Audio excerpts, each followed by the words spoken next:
I want to backtrack a little bit and go to the roots. In the book, you speak about, the old African adage that says, it takes a village to raise a child. Yes. But you turn it around and you say, but who raises the village? Yes. I want to make it a little bit more personal, and I want you to talk about your personal village.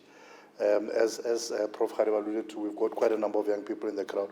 So, in your upbringing, who were the villagers and elders that helped to raise Mr. Martin Kaskas?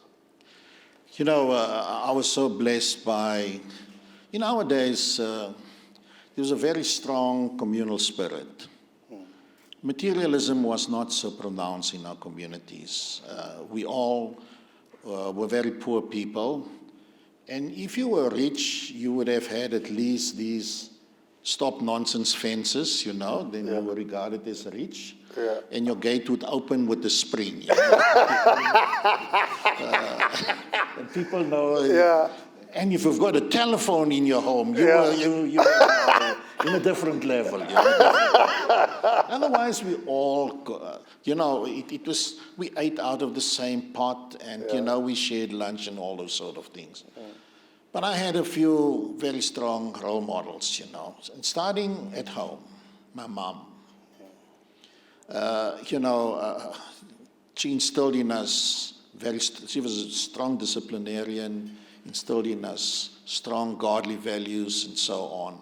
And my mom is no more here, but I'll forever be thankful. They were teachers, that saw the good in me, that supported me.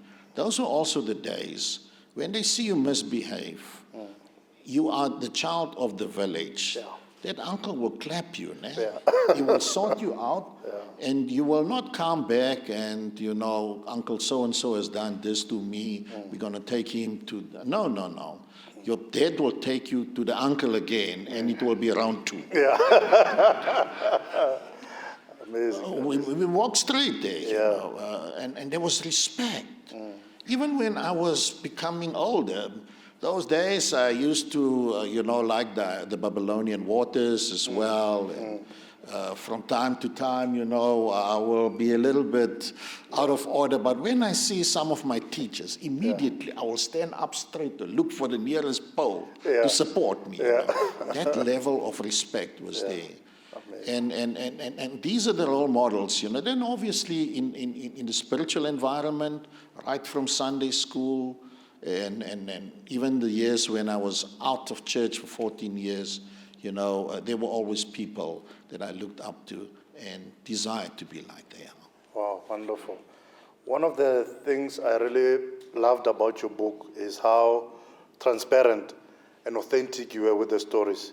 And many times the people that we look up to, our heroes, they tend to hide their scars. And so we look at them when you think, these are perfect beings, these are people who've never made mistakes, these are people who didn't go through anything. But in your book, you're very transparent, you show your scars in quite a vulnerable manner. And one of the things you talk about was your dad leaving the home. I think you're about 12 years old. What effect did his leaving the household have on you and your upbringing? Confidence, that was one of the most traumatic experiences. I was by then in standard 9, grade 11, when Dad walked out on us. But my mom insisted that I must finish off matric, and lo and behold, she even pushed me to go to varsity. My dad was the elder in the church. And I couldn't believe how could, all the things that he stood for, how those things just fell apart, and he just walked away from us. I was angry with God. I didn't put my foot in a church for 14 years. Wow. This thing was just too heavy for me. Yeah.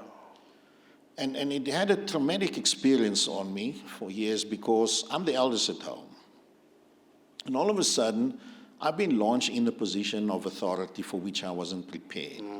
There was not the steady hand. It was also turbulent years. I'm a teenager and so on.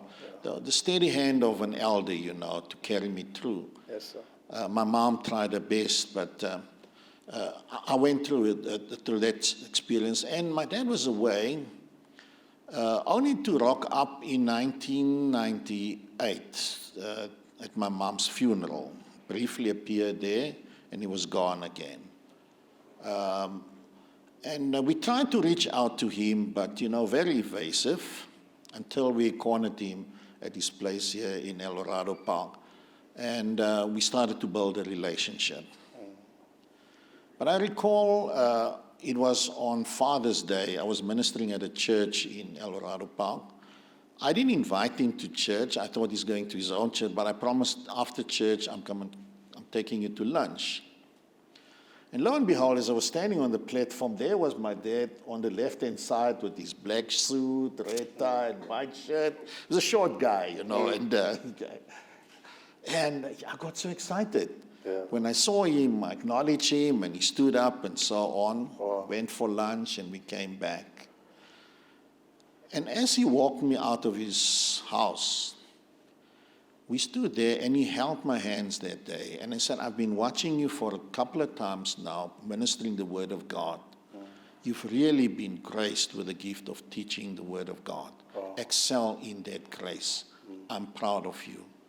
I almost broke up because what I've been yearning for years, the affirmation of my dad, I saw it for the first time then. Wow. So, and it happened coincidentally on a Father's Day. Father's Day, wow. So I want to tell, some of you might be sitting here, also angry. Where's my dad? Might not even know him. God has a way of turning things around. And after that, we were tight for 17 years. We buried him in a dignified way in 2018, after a very courageous battle with cancer and so on. But we became the best of friends. And up till today, I still miss that opportunity whenever I visit his house. We must first pray. And he pronounced God's blessing over me whenever I'm there. And this is how God brought us together again. So, young man, young woman, don't give up. God knows your heart, and He will place people on your path that will fill that gap. But at the right time, God might work things out that you'll be reunited with your Father again. He's done it in my life. I trust He will do it for you as well. Amen.